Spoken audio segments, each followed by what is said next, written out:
Hi, we're the Quality Bunch, and we just trying to figure out our way around here.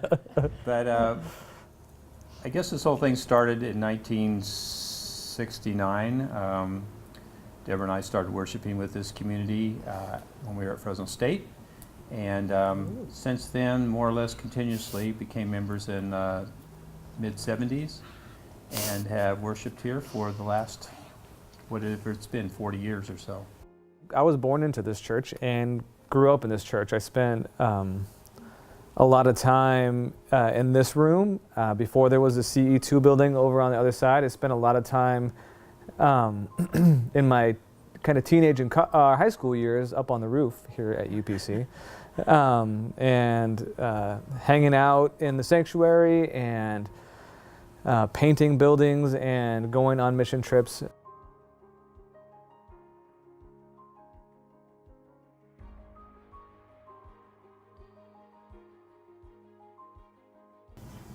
When God's people were traveling through the desert,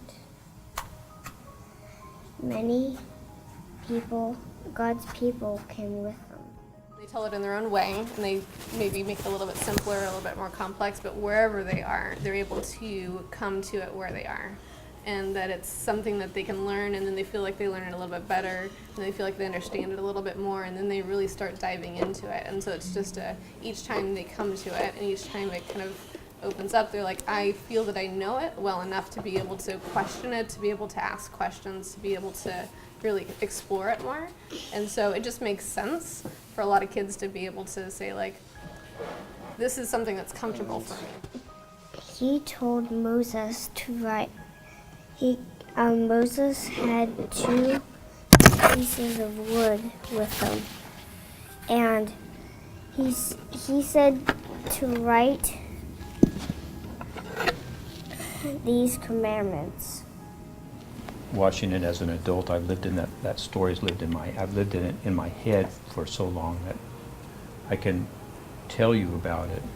But the tactile way of watching her work with it and move people through the sand and say, well, the sand was dangerous, and they moved through it, and Moses led them and went up on the mountain and talked with God, and it just has a very visceral type of experience that I think in some ways reflects on this church as being a sort of a visceral type of way of experiencing God. 1. Don't serve other gods.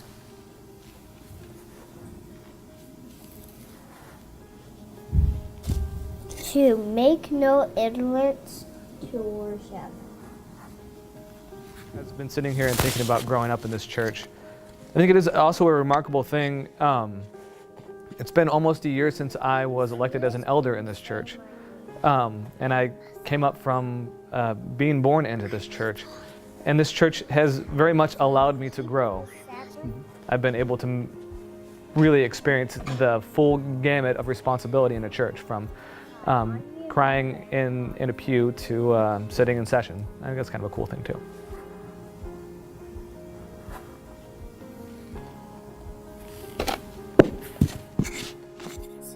At the point that we were looking to where do we really want to root and what do we want to call our community, I was like, there's really no question we already have a community here, because their deep-rooted connections here had already translated to us. And so it just really was this multi-generational transmission of what it means to be the body of Christ and what it means to care for each other. 9. Don't lie.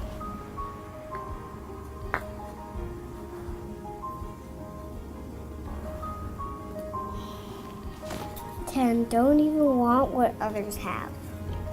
So what I'm trying to say is that the stories are all built around experiences of doing things together in a community, and feeling like there's a place where you belong and a place where you want to contribute and a place where we can share our faith together.